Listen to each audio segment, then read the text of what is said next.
നമസ്കാരം. ഉപാസനയിലേക്ക് സ്വാഗതം. കഴിഞ്ഞ വീഡിയോകളിൽ നമ്മൾ അർജുനൻ ഭഗവാനോട് ഒരു തത്വജ്ഞാനിയെ പോലെ ചോദിക്കുന്ന കാര്യങ്ങളാണ് സംസാരിച്ചു കൊണ്ടിരിക്കുന്നത്.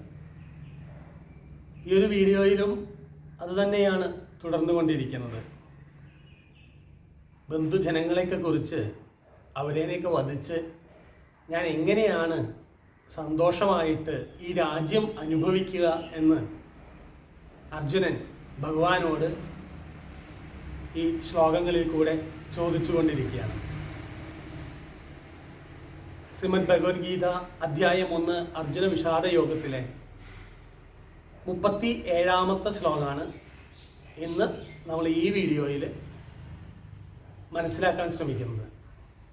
ശ്ലോകം ഇതാണ്: തസ്മാന്നർഹ വയം ഹന്തും ധാർത്തരാഷ്ട്രാൻ സ്വബാന്ധവാൻ സ്വജനം ഹി കഥം ഹത്വാ സുഖിനസ്യാമ മാധവ. ഈ ശ്ലോകത്തിൻ്റെ വാക്യാർത്ഥം ഇതാണ്: അതുകൊണ്ട് നമ്മൾ സ്വന്തം ബന്ധുക്കളായ ധൃതരാഷ്ട്രപുത്രന്മാരെ കൊല്ലാൻ പാടില്ലാത്തതാണ് മാധവ. സ്വജനങ്ങളെ കൊന്നിട്ട് നാം എങ്ങനെ സുഖികളായി തീരും? ഇതാണ് ഈ ശ്ലോകത്തിൻ്റെ, ഈ 37ാമത്തെ ശ്ലോകത്തിൻ്റെ വാക്യാർത്ഥം. ഇവിടെ അർജുനൻ ഈ പറഞ്ഞ പോലെ ഭയങ്കര ഒരു വേദജ്ഞാനിയായി മാറിയിട്ടാണ് ഭഗവാൻ ശ്രീകൃഷ്ണനോട് സംസാരിക്കുന്നത്. സ്വന്തം ബന്ധുക്കളായ ധൃതരാഷ്ട്രപുത്രന്മാരെ എങ്ങനെയാണ് നമ്മൾ കൊല്ലുക? അത് കൊല്ലാൻ പാടില്ലാത്തതാണ് മാധവ എന്നാണ് പറയുന്നത്. അപ്പം ഏതാണ്ട് കൃഷ്ണൻ പറഞ്ഞിട്ട് ആണ് ഞാൻ കൊല്ലുന്നത്. അപ്പം അതുകൊണ്ട് കൃഷ്ണനോട് പറയാണ് അത് ചെയ്യാൻ പാടില്ല. ആരോടാ പറയുന്നത്? ഭഗവാനോട്. ആരാണ്? സ്വന്തം ബന്ധുജനങ്ങളായ. അത് ശരിയാണ്, സ്വന്തം ബന്ധുജനങ്ങളാണ്. ഈ ധൃതരാഷ്ട്രപുത്രന്മാര് ഇന്നലെകളിൽ എന്തെല്ലാം ചെയ്തു ഈ സ്വന്തക്കാരായ നമ്മളെ എന്ന് പാണ്ഡവർക്ക് വ്യക്തമായിട്ട് അറിയാം. അതുകൊണ്ട് തന്നെയാണ് സൂചി കുത്താന് ഇടമുള്ള സ്ഥലം പോലും കൊടുക്കില്ല എന്ന് പറഞ്ഞപ്പോഴാണ് യുദ്ധം അനിവാര്യമായത്. എന്നിട്ടും അർജുനൻ ഇപ്പൊ ചോദിക്കുകയാണ്, സ്വജനങ്ങളെ കൊന്നിട്ട് എന്താണ്, സ്വബന്ധുക്കളെ കൊന്നിട്ട് എന്താണ് നേട്ടം? ഇവിടെ നമ്മൾ എന്താണ് സ്വന്തം എന്നുള്ള കാര്യത്തെക്കുറിച്ച് ഒരു പുനർവിചിന്തനം നടത്തുന്നത് നല്ലതായിരിക്കും. തീർച്ചയായും നമ്മളെ സംബന്ധിച്ചിടത്തോളം എൻ്റെ എന്ന് പറയുന്നതെല്ലാം എൻ്റേതാണ് എന്ന ധാരണയിലാണ് നമ്മളിരിക്കുന്നത്. എൻ്റെ ബന്ധുക്കള്, എൻ്റെ അച്ഛൻ, എൻ്റെ അമ്മ, എൻ്റെ നാട്, എൻ്റെ വീട്, ഇങ്ങനെ എൻ്റെ മക്കള്, ഇങ്ങനെ എല്ലാം എൻ്റേതാണ്. സ്വാഭാവികമായിട്ടും ഒരു സമൂഹമാകുമ്പോൾ അതിൽ വേറെ ചിന്തകളൊന്നുമില്ല, എല്ലാം എൻ്റേത് തന്നെയാണ്. പക്ഷേ റിയലായിട്ട് ചിന്തിക്കുമ്പോൾ എവിടെയാണ് ഈ എൻ്റേതുകൾ? ഇത് നമുക്ക് എവിടേക്കെങ്കിലും കൊണ്ടുപോകാൻ പറ്റുന്നതാണോ? ഒരിക്കലുമല്ല.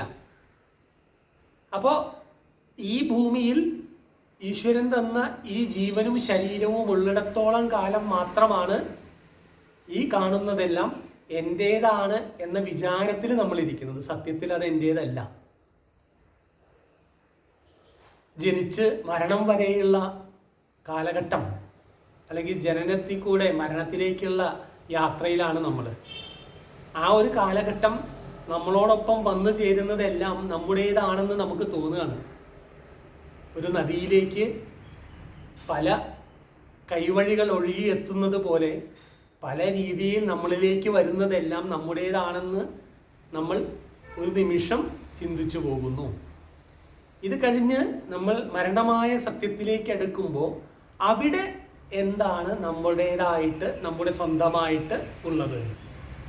മറ്റൊന്നും തന്നെയില്ല. നമ്മൾ ചെയ്ത കർമ്മ ഫലങ്ങൾ അത് മാത്രമാണ് അവിടെ നമ്മളേതായിട്ട് സ്വന്തമായിട്ട് ഉള്ളത്. വേറെ ആരും നമ്മളോടൊപ്പമില്ല. നമ്മൾ ഈ പറയുന്ന ബന്ധുജനങ്ങളോ സ്വത്തുക്കളോ ഒന്നും നമ്മുടെ ഒപ്പമില്ല. പക്ഷെ അതുകൊണ്ട് നമുക്ക് ഇതെല്ലാം വേണ്ടെന്ന് വയ്ക്കാനാവുമോ? അതുമില്ല. അവിടെയാണ് ഭൗതിക ജീവിതത്തിൻ്റെ അവസ്ഥയിൽ നമ്മൾ ജീവിച്ചുകൊണ്ട് തന്നെ ഒരു ആത്മീയ അവസ്ഥയിലേക്ക് നമ്മൾ നമ്മുടെ മനസ്സിനെ ഉയർത്തി അങ്ങനെ സഞ്ചരിക്കുമ്പോൾ നമുക്ക് ഈ നഷ്ടപ്പെടലുകളെ കുറിച്ചുള്ള വേവലാതികളില്ലാതെയിരിക്കും. ഏത് അവസ്ഥയിലും മനഃശാന്തി ലഭിക്കും. ഈശ്വര കാര്യങ്ങൾ പഠിക്കുന്നത്, ഈശ്വര കാര്യങ്ങൾ അറിയുന്നത് കൊണ്ട് എന്താണ് ഗുണമെന്ന് ചോദിച്ചാൽ, ജീവിതത്തിൻ്റെ കാലഘട്ടത്തിൽ ആത്മസംഘർഷങ്ങൾ കുറയും, അല്ലെങ്കിൽ പല വിധത്തിലുള്ള വേവലാതികളിൽ നിന്നുള്ള ആദികൾ കുറയും. ഇത് മാത്രമാണ് നമുക്ക് ഈശ്വര ചിന്തകൾ അല്ലെങ്കിൽ ആത്മീയ വഴികളിൽ കൂടെയുള്ള സഞ്ചാരം കൊണ്ട് സാധ്യമാകുന്നത്. ഇത് ഗൃഹസ്ഥാശ്രമവും ആത്മീയ വഴികളും നമുക്ക് ഒരുപോലെ കൊണ്ടുപോകാൻ സാധിക്കും. അങ്ങനെയാണെങ്കിൽ നമുക്ക് ജീവിതത്തിൻ്റെ എല്ലാ അർത്ഥതലങ്ങളും ശരിയായ വിധത്തിൽ രുചിച്ചു നോക്കാൻ, ആസ്വദിക്കാൻ സാധിക്കും. അതുതന്നെയാണ് ഒരു ഗൃഹസ്ഥാശ്രമി ആത്മീയ തത്വങ്ങൾ മനസ്സിലാക്കുന്നതിലൂടെ നേടുന്നത്. അവൻ്റെ ഗൃഹസ്ഥ ജീവിതം ഒന്നുകൂടി നന്നാക്കാൻ, പരിപോഷിപ്പിക്കാൻ നമുക്ക് ഈ ആത്മീയ ചിന്തകളിൽ കൂടെ സാധിക്കും. നമ്മളൊരു തെറ്റ് ചെയ്യാൻ പോകുമ്പോൾ അല്ലെങ്കിൽ സ്വാർത്ഥ ലാഭത്തിന് വേണ്ടി ഏതെങ്കിലും വിധത്തിലുള്ള തെറ്റുകൾ നമ്മൾ ചെയ്യുമ്പോൾ ഇതൊന്നും നമ്മൾ കൊണ്ടുപോകുന്നതല്ല, ഇത് നമുക്ക് വേണ്ട, നമ്മുടെ നല്ല കർമ്മഫലങ്ങൾ മാത്രമാണ് നമ്മളോടൊപ്പം എന്നും ഉണ്ടാവുക എന്ന തിരിച്ചറിവിൻ്റെ ഫലമായി നമ്മളൊരു നല്ല വ്യക്തിയായി മാറും. നമ്മളൊരു നല്ല വ്യക്തിയായി മാറുമ്പോൾ ആർക്കാണ് അതിൻ്റെ ഗുണം? നമുക്കാണോ? നമുക്കല്ല എന്നാണ് എനിക്ക് തോന്നുന്നത്. നമ്മളൊരു നല്ല വ്യക്തിയായി തീരുമ്പോൾ അതിൻ്റെ ഗുണം സമൂഹത്തിനാണ്. എന്താണ് സമൂഹത്തിന് അതിൻ്റെ ഗുണം? നാം എന്ന വ്യക്തി ഒരു ബാധ്യതയല്ലാതെ ആയിത്തീരും ഈ സമൂഹത്തിന്. അല്ലെങ്കിൽ നമ്മൾ ഈ സമൂഹത്തിനൊരു ബാധ്യതയായി തീരും. അത് സമൂഹത്തിൻ്റെ സുഗമമായ നടത്തിപ്പിന് വിഘാതമായി മാറും.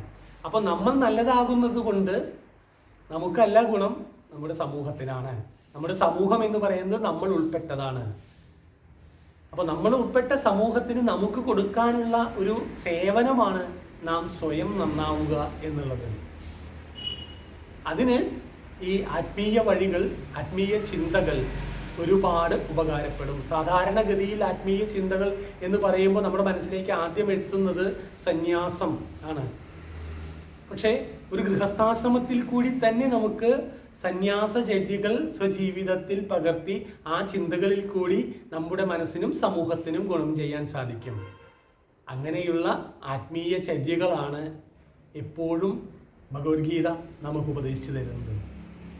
ഈ ആത്മീയ ചര്യകളുടെ ഭാഗമായിട്ടുള്ള സംശയങ്ങൾ തന്നെയാണ് ഇപ്പോൾ അർജുനൻ ഈ ശ്ലോകത്തിൽ ചോദിക്കുന്നത്. കാരണം എൻ്റെ ബന്ധുജനങ്ങളല്ലേ, അപ്പോൾ ഞാനത് ചെയ്യുന്നത് തെറ്റല്ലേ മാധവ, കൃഷ്ണ, ഗുരുവായൂരപ്പ എന്ന് ചോദിക്കുകയാണ്. ഈ ചോദ്യങ്ങൾക്കെല്ലാം ഭഗവാൻ ഉത്തമമായ ഉത്തരങ്ങളുമായിട്ട് കാത്തിരിക്കുകയാണ്. അർജുനൻ്റെ ഓരോ ചോദ്യങ്ങളും സസൂക്ഷ്മം തന്നെ നിരീക്ഷിച്ച് അതിന് ഉചിതമായ മറുപടി കൊടുക്കാൻ വേണ്ടി ഭഗവാൻ തയ്യാറായിരിക്കുകയാണ് ആ തേർത്തട്ടിൽ. അർജുനൻ്റെ ചോദ്യങ്ങൾ ഇവിടെയൊന്നും തീരുന്നില്ല. ആ ചോദ്യങ്ങൾ ഇങ്ങനെ തുടർന്നുകൊണ്ടേയിരിക്കുകയാണ്. അപ്പോൾ അത്തരം ചോദ്യങ്ങളും ഭഗവാന്റെ ഉത്തരങ്ങളൊക്കെ വളരെ നല്ല, വളരെ അർത്ഥവത്തായിട്ടുള്ള ഉത്തരങ്ങൾ, ആ സത്യസ്വരൂപന്റെ തിരുമുഖത്ത് നിന്ന് ബഹിർഗമിക്കുന്ന ഉത്തരങ്ങൾ, അതെല്ലാം വഴിയെ ഭഗവത്ഗീതാ സഞ്ചാരത്തിലൂടെ നമുക്ക് മനസ്സിലാക്കാൻ സാധിക്കും. ആ മനസ്സിലാക്കൽ തന്നെയാണ് നമ്മുടെ ജീവിതത്തിൻ്റെ അർത്ഥം നമുക്കുണ്ടാക്കി തരുന്നത്.